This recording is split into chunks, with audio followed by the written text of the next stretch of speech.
8 फरवरी को होने वाला ड्रामेबाज इलेक्शन पाकिस्तान की तारीख का महंगा तरीन इलेक्शन होगा।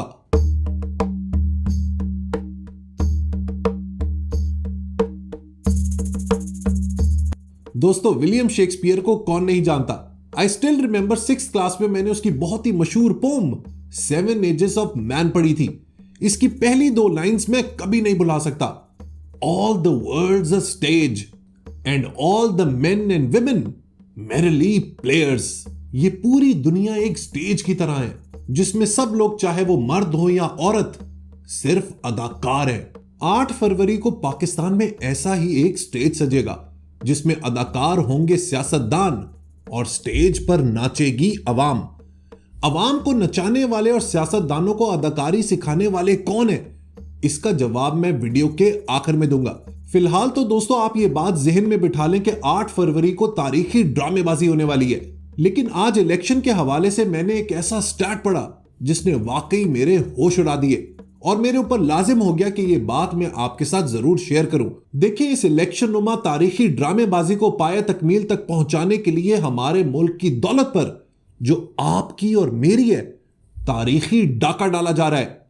अब जरा अपने दिल थाम के बैठिएगा, क्योंकि जो 8 फरवरी को इलेक्शंस हो रहे हैं उस पर अवाम के 48 अरब यानी कि 48 बिलियन रुपीस खर्च होंगे। ये पाकिस्तान की तारीख का महंगा तरीन इलेक्शन होगा। This is simply mind blasting. एक गरीब कौम जो आटे के पीछे मारी मारी फिरती है, जहां लोगों को सारा दिन नौकरी के चक्कर में धक्के खाने पड़ते हैं, जहां मजदूर दिहाड़ी की तलाश में पूरी उम्र गुजार देता है, वहां पर 48 अरब खर्च करना इज सिंपली ब्रूटल। लेकिन ये 48 अरब एक्चुअली में होते कितने, पहले मैं आपको यह समझा देता हूं। यह है जनाब 1 बिलियन यानी कि 1 अरब। इसमें आप 1 के बाद 9 जीरोस लगाते हैं। 1 अरब रुपए 100 करोड़ के बराबर होते हैं। लिहाजा 48 अरब का मतलब है 4800 करोड़। ये उस इलेक्शन को करवाने में लगाए जा रहे हैं जिसका रिजल्ट सबको पता है। ये ना सिर्फ पाकिस्तान की तारीख के महंगे तरीन इलेक्शन होंगे, बल्कि जाली तरीन इलेक्शन भी होंगे। मैंने मोटी मोटी कैलकुलेशन की तो एक दिन में ये जो 4800 करोड़ लग रहे हैं ना, इसमें आप 24 मोस्ट हाईटेक और मॉडर्न यूनिवर्सिटीज बना सकते हैं, 96 नए कॉलेजेस खोल सकते हैं, या फिर बच्चों के लिए 480 जदीद तरीन स्कूल्स खोल सकते हैं। ये पैसा अगर स्कूल, कॉलेजेस और यूनिवर्सिटीज के कयाम में लगता तो ये पाकिस्तान की फ्यूचर जनरेशंस के ऊपर एक बेहतरीन इन्वेस्टमेंट होती। ये 48 अरब अगर जेन्युइन इलेक्शंस में खर्च हो रहे होते ना तो फिर कोई मसला नहीं था। लेकिन सारी अवाम को पता है, पूरी कौम को पता है कि किस तरह का तमाशा लगने वाला है। अब जरा इस इलेक्शन की कॉस्ट का कंपैरिजन करते हैं पिछले 3 इलेक्शन से। 2008 के जो इलेक्शन थे उसकी टोटल बजट एलोकेशन थी सिर्फ 1.8 बिलियन और टोटल नंबर ऑफ वोटर्स थे 81 मिलियन यानी कि तकरीबन 8 करोड़। तो कॉस्ट पर वोट बनी सिर्फ 22 रुपए। 2013 के इलेक्शन का टोटल बजट था 4.7 बिलियन यानी कि 4.7 अरब और इसमें टोटल वोटर्स थे 86.2 मिलियन। तो कॉस्ट पर वोटर हो गई 55 रुपए। जो आखिरी इलेक्शन थे यानी कि 2018 के, उसका टोटल बजट था 21 बिलियन यानी कि 21 अरब। टोटल वोटर्स थे 106 मिलियन यानी कि तकरीबन 10.5 करोड़ और कॉस्ट पर वोटर थी 198 रुपए। और जैसा कि मैंने आपको बताया, इस दफा का टोटल बजट एलोकेशन है 48 अरब। टोटल रजिस्टर्ड वोटर्स है 128 मिलियन और कॉस्ट पर वोटर है 375 रुपए। ये सारा पैसा कौन भर रहा है? ये आप और मैं भरते हैं अपने टैक्सेस के जरिए। ना हमें सड़क मिलती है, ना हमें स्कूल्स मिलते हैं, ना हमें अस्पताल मिलते हैं, ना कोई सिक्योरिटी मिलती है और ना फ्यूचर की गारंटी। सारी उम्र हम लोग टैक्स देते रहते हैं और इस मुल्क के करता धरता इस पूरे टैक्स को इन तरह की फ्यूटाइल एक्टिविटीज में आग लगा देते हैं। ये जो मैंने 48 अरब बताया, this is just one piece of the puzzle. इसमें एक और खर्चा भी है जो कैंडिडेट्स करते हैं। नेशनल असेंबली की सीट पर खड़ा होने वाला हर कैंडिडेट अपनी कैंपेन के ऊपर 1 करोड़ रुपए खर्च कर सकता है।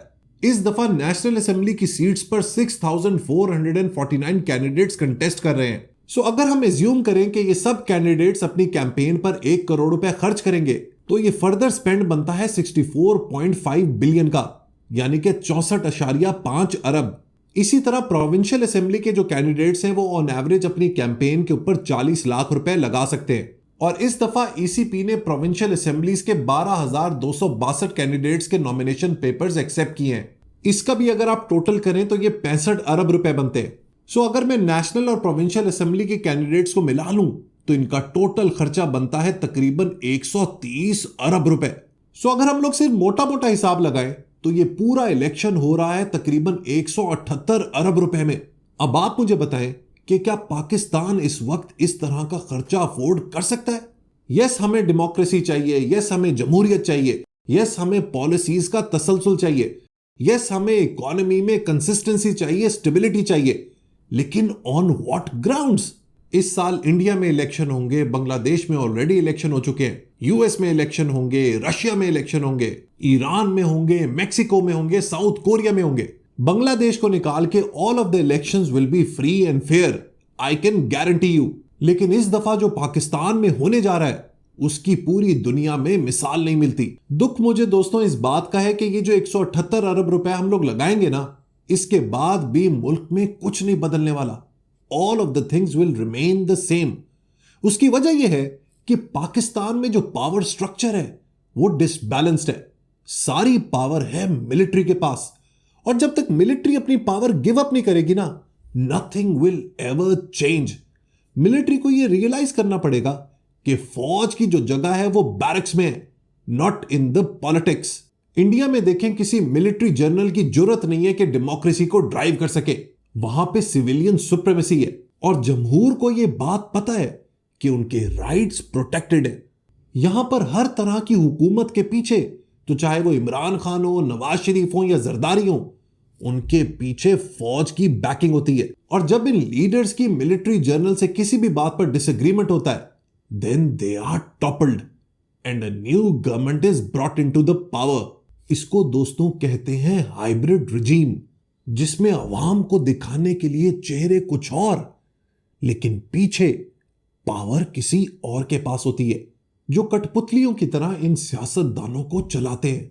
और पावर चूंकि मिलिट्री के पास है, तो इस वक्त पाकिस्तान को चाहिए एक सेल्फलेस मिलिट्री जनरल, जो हमेशा के लिए डिसाइड कर ले कि पाकिस्तान को अब सिक्योरिटी स्टेट नहीं बनाना, पाकिस्तान को बनाना है एक मॉडर्न डेमोक्रेसी जिसमें प्रोग्रेसिव थिंकिंग हो, और मिलिट्री एक ऐसा इदारा हो जो वाकई में सिविलियन गवर्नमेंट के अंडर काम करे। Till the time this happens, nothing will ever change. इससे भी बड़ा चेंज किसी ने लेकर आना है तो वो लाना है आपने और मैंने, लेकिन अपने अंदर। याद रखें, किसी कौम के ऊपर जो लीडर्स तैनात होते हैं ना, वो उस कौम की ही रिफ्लेक्शन होते हैं। अगर कौम करप्ट है, बेईमान है, कामचोर है, तो उसके लीडर्स भी वैसे ही होंगे। लिहाजा पाकिस्तानी कौम को अब डिसाइड करना है कि उन्होंने अपना फ्यूचर कैसा देखना है, वो अपनी औलादों को किस तरह का पाकिस्तान देकर जाना चाहते हैं। याद रखें, पाकिस्तान के हालात कभी नहीं बदलेंगे जब तक अवाम नहीं बदलेगी। एक जगह बेईमानी करते हैं, दूसरों को धोखा देते हैं, जाली मेडिसिन बनाते हैं, और दूसरी जगह मस्जिद में नमाज पढ़ के समझते हैं कि बस हम लोग अब पाक साफ हो गए।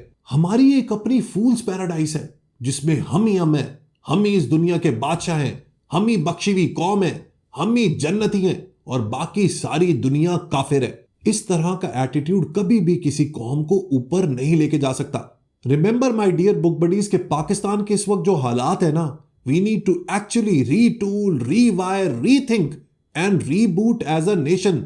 हमें एक नेशनल इंटेलेक्चुअल ऑडिट की जरूरत है, हमें इंसान साजी की जरूरत है, हमें ज़हन साजी की अशद जरूरत है, जिसमें लोग मजहबी तोहम परस्ती से निकलकर, अपनी खानकाहों को भुलाकर, अपनी फिरका वारियत को भुलाकर, अपनी रंग बरंगी पगड़ियों को पीछे छोड़कर मुल्क और कौम के लिए मिलकर काम करें, मॉडर्न एजुकेशन हासिल करें, अपने माइंडसेट को बदलें और दुनिया के साथ हाथ से हाथ मिलाकर चलें।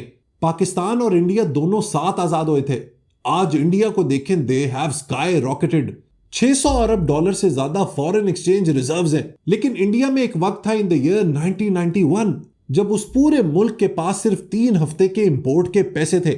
लेकिन कलेक्टिवली पूरी कौम ने, स्पेशली मनमोहन सिंह जो उस वक्त के फाइनेंस मिनिस्टर थे, और नरसिम्हा राव जो उस वक्त के प्राइम मिनिस्टर थे, उन्होंने कहा कि यह अब आखिरी दफा है कि इंडिया IMF के पास जाएगा। दे करेक्टेड देयर पॉलिसीज, अपने मुल्क को लिबरलाइज किया, अपनी इकोनॉमी को खोला, and look at where India is today. I hope कि पाकिस्तान के पावर कॉरिडोर्स में रहने वाले लोग मेरी बात को समझने की कोशिश करेंगे।